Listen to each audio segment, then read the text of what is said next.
Hello 10th class students, welcome you all once again on my YouTube channel. Students, today's our topic is civil disobedience movement, which was launched by Mahatma Gandhi in the year 1930. Students, there is a difference between the non-cooperation movement and the civil disobedience movement. Actually, in the non-cooperation movement, Indian जो leaders थे, they wanted not to cooperate. Non-cooperation means not to cooperate with the British government. And they boycotted their school, colleges, titles and honors given by them, government services, British goods were boycotted by the people during the time of the non-cooperation movement. And secondly, they adopted the Swadeshi. They promoted the national education.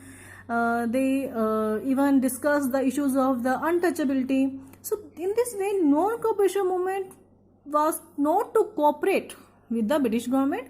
And in the civil disobedience movement, people of India started to disobey the rules of the British government. तो means जो rules, जो law, कानून जो थे वो बनाए थे British government ने इंडियंस के लिए, उसको डिसओबे, उसको मानने से मना कर दिया, एक्सेप्ट करने से मना कर दिया इंडियंस ने. तो this is the difference between the non-cooperation and the civil disobedience movement. And non-cooperation movement was launched in the year 1920 and civil disobedience in the year 1930 after 10 years of the non-cooperation. Now, what are the factors or causes which led to this movement? There are mainly three factors, students. First of all, the Simon Commission, who came to India in the year 1928, Nehru Report, and then Declaration of Purna Swaraj in the year 1929. Nehru Report is not in your syllabus, but for your better understanding, here I have given some points to you. Okay. So first of all, Simon Commission, students. Simon Commission was a commission under Sir John Simon. देखो, एक Sir John Simon थी जिनके leadership में Simon Commission को appoint किया गया था in the year 1927 by the British government. तो ब्रिटिश गवर्नमेंट ने Simon Commission को अपॉइंट किया था under the leadership of Sir John Simon. And its aim, अब देखो इस कमीशन का एम क्या था, इसका मोटिव क्या था. Its aim was to look into the functioning of the government of India act 1919. जो गवर्नमेंट ऑफ इंडिया एक्ट आया था 1919 में, उसके फंक्शनिंग कैसे है, उसमें कौन से चेंजेस करने हैं, कुछ सजेशंस थे इनके पास अगर चेंजेस के लिए, ठीक है. तो इसमें इंप्रूवमेंट कैसे करनी है गवर्नमेंट ऑफ इंडिया एक्ट में, तो इसके लिए इन्होंने कमीशन को अपॉइंट किया था. All political parties opposite. अब इंडिया के देखो सभी पोलिटिकल पार्टीज जो थी इस साइमन कमीशन के अंगेज थी. वाई दे वर अंगेज it? Because there were no Indian member. अब स्टूडेंट्स, एक्चुअली में साइमन कमीशन जो थी एक 7 मेंबर्स, टोटल यहाँ पे 7 मेंबर्स थे. लीडर थे सर जॉन सीमन थे and including them there were total 7 members. और इन 7 मेंबर में से कोई भी मेंबर इंडिया का नहीं था. All of them were Europeans. अब एक कमेटी है, एक कमीशन है जो कि इंडिया के जो फ्यूचर है उसको डिसाइड करने के लिए जा रही है, बट वहां पर कोई भी इंडिया के मेंबर नहीं है. So there is a discrimination. So all the political parties oppose it. It came to India in 1928. तो 1928 में बेटे इंडिया में आते हैं and people welcomed it with the black flags. तो लोगों ने इसका देखो ब्लैक फ्लैग्स के साथ इसका वेलकम किया and the slogan Simon go back. तो साइमन गो बैक यहाँ पे इन्होंने नारे लगाए लोगों ने. और आपको आई थिंक मैंने पहले ही बताया था कि जब ऐसे कि प्रोटेस्ट कर रहे थे लोग, जब लाहौर में आए थे साइमन कमीशन में, रेलवे स्टेशन पर जब लाहौर पहुंचे तब जो हमारे लाला लाजपत राय है वो प्रोटेस्ट कर रहे थे, क्राउड कोई लीडर थे वो उस टाइम पर. तो पुलिस ने वहां पर लाठीचार्ज किया और उस लाठीचार्ज में इंजरी जो हुई लाला लाजपत राय को, तो उस इंजरी के कारण ही उनकी जो है बाद में डेथ हो गई थी. Okay, so this was the this was the reason for the death of the Lala Lajpat Rai. उसके बाद आता है कि what are the recommendations and suggestions. तो इसके बाद चाहे इंडियंस ने इसका देखो विरोध किया है, बट वो आगे है, उन्होंने अपने सजेशंस दे दिए हैं. साइमन कमीशन ने रिकमेंडेशंस दिए, सजेशंस दिए. तो क्या थे वो? First of all, setting up of A federation of princely states and British provinces. Means देखो, अब फेडरेशन का मीन्स क्या होता है, मैंने आपको सिविक्स में बताया था फर्स्ट चैप्टर में. फेडरेशन का मीन्स क्या होता है? 2 सेट्स ऑफ गवर्नमेंट. अब यहाँ पर क्या था, प्रिंसेस स्टेट्स थी. अब स्टेट्स थी बेटा कुछ जो कि अभी भी प्रिंसेस के अंडर थी in directly, but indirectly they were also under the Britishers, but directly they were under the rule of the princess. And कुछ यहाँ पे ब्रिटिश प्रोविनेंसेस थी, ब्रिटिश प्रोविनेंसेस जो कि डायरेक्टली ब्रिटिश के अंडर थी. तो ऐसे एक डबल सेट ऑफ गवर्नमेंट होगी जो प्रिंसेस स्टेट्स होंगी और सेकेंडली ब्रिटिश प्रोविंसेस होंगी यहाँ पर। तो this is the suggestions given by the 7 commission. Secondly enlargement of the legislatures. अब जो लेजिस्लेचर्स हैं, जो भी चाहे इंपीरियल लेजिस्लेचर है चाहे प्रोविंशियल लेजिस्लेचर है, उसमें जो उसके स्ट्रेंथ को इंक्रीज करना, मेंबर्स को इंक्रीज करना, that is the enlargement of the legislatures. Separate electorates. अब इन्होंने यहाँ पर प्रोविजन दी कि सेपरेट इलेक्शंस होंगे, हिंदू मुस्लिम्स के लिए अलग से इलेक्शंस होने चाहिए, तो सेपरेट इलेक्टोरेट्स की यहाँ पे इन्होंने प्रोविजन दी। रिमूवल ऑफ डायची और द डबल गवर्नमेंट। अब डायची और डबल गवर्नमेंट एक्चुअली में क्या होता है, डायची क्या होती है, जिसमें एक सिस्टम था टू इंडिपेंडेंट गवर्नमेंट्स का। ओके, टू इंडिपेंडेंट गवर्नमेंट्स का यहाँ पे एक सिस्टम प्रोवाइड किया था ब्रिटिशर्स ने in the by the act of 1919। तो जो 1919 का जो एक्ट आया था, गवर्नमेंट ऑफ इंडिया एक्ट था 1919 में, इन्होंने two independent government authorities provide की थी डायची के अंदर। तो इसको रिमूव करना, that was the suggestion given by the 7 commission. अब यहाँ पे जो इंटरनल लीडर्स थे, जो भी यहाँ पे पॉलिटिकल पार्टीज थी, उन सभी ने इसको एक्सेप्ट करने से मना कर दिया। सो देन नेक्स्ट क्या हुआ, यहाँ पर नेहरू रिपोर्ट आती है। देखो, अब जब इन्होंने पॉलिटिकल पार्टीज ने 7 कमीशन को एक्सेप्ट करने से मना किया, देन लॉर्ड बिकनहेड जो कि उस टाइम पर सेक्रेटरी ऑफ स्टेट थे, अब उन्होंने एक इंडियंस को एक चैलेंज दिया। उन्होंने चैलेंज दिया कि तो ड्राफ्ट देयर ओन कॉन्स्टिट्यूशन। उन्होंने देखो इंडियन लीडर्स को चैलेंज दिया कि आप अपना एक कॉन्स्टिट्यूशन खुद ड्राफ्ट करो। एक्चुअली ब्रिटिशर्स के माइंड में ये था कि इंडियंस इतने एडवांस नहीं है कि वो अपना एक कॉन्स्टिट्यूशन जो है वो खुद ड्राफ्ट कर सकते हैं। तो यहाँ पर जो लॉर्ड बिकनहेड थे, जो कि सेक्रेटरी ऑफ स्टेट थे, he asked the Indian leaders to draft a constitution.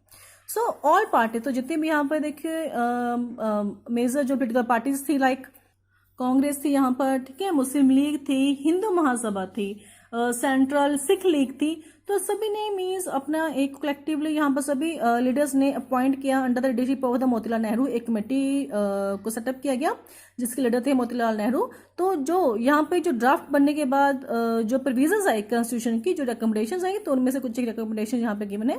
First of all Nehru, it is also called the Nehru report. जो भी यहाँ पे रिकमेंडेशन आई उसको हम नेहरू रिपोर्ट ऐसे रेफर करते हैं। तो फर्स्ट ऑफ ऑल ये था कि जॉइंट इलेक्टोरेट्स होंगे, जो कि आज भी इंडिया में यही है कि जॉइंट इलेक्टोरेट्स का सिस्टम है, जिसमें कि सभी जो है कैटेगरीज के पीपल अपने बिना किसी डिस्क्रिमिनेशन के अपने रिप्रेजेंटेटिव को वोट करते हैं। बट यहाँ पर ये प्रोविजन थे with reservation of the minorities. अब हमारे आपको पता है लोकसभा की सीट्स होती हैं चाहे स्टेट लेजिस्लेचर्स है, तो वहाँ पर रिजर्वेशन रहती है माइनॉरिटीज के लिए। तो सेम था यहाँ पर कि जॉइंट इलेक्टोरेट्स होंगे with reservation for the minorities. Secondly setting up of A federation of princess states and the British provinces. तो ये सेम था जो रिकमेंडेशन आया था साइमन कमीशन से। तो एक फेडरेशन होगा प्रिंसेस स्टेट्स का, ब्रिटिश प्रोविंसेस का। Fundamental rights of India should be protected. अब इन्होंने कहा जो फंडामेंटल राइट्स है इंडियंस के, उसको प्रोटेक्ट किया जाएगा। Dominion status for India. अब यहाँ पे ये कहा गया जो इंडियंस का क्या होगा, स्टेटस क्या होगा, डोमिनियन होगा। स्टूडेंट्स आपको पता होगा जो कनाडा है, ऑस्ट्रेलिया है, New Zealand, like these countries have the dominion status. Actually देखो डोमिनियन स्टेटस का मीनिंग क्या होता है यहाँ पर, कि एक तो देखो यहाँ पर डोमिनियन स्टेटस क्या होता है, एक तो होती है इंटरनल स्ट्रक्चर होता है, इंटरनल कंट्री को रूल करने के लिए जो भी सेल्फ गवर्नमेंट होगी वो उसी कंट्री के मेंबर्स जो है, उसी कंट्री के सिटीजन उसको चलाएंगे। सेल्फ गवर्नमेंट होगी, उनकी मिनिस्टर्स हैं, खुद के मिनिस्टर्स हैं।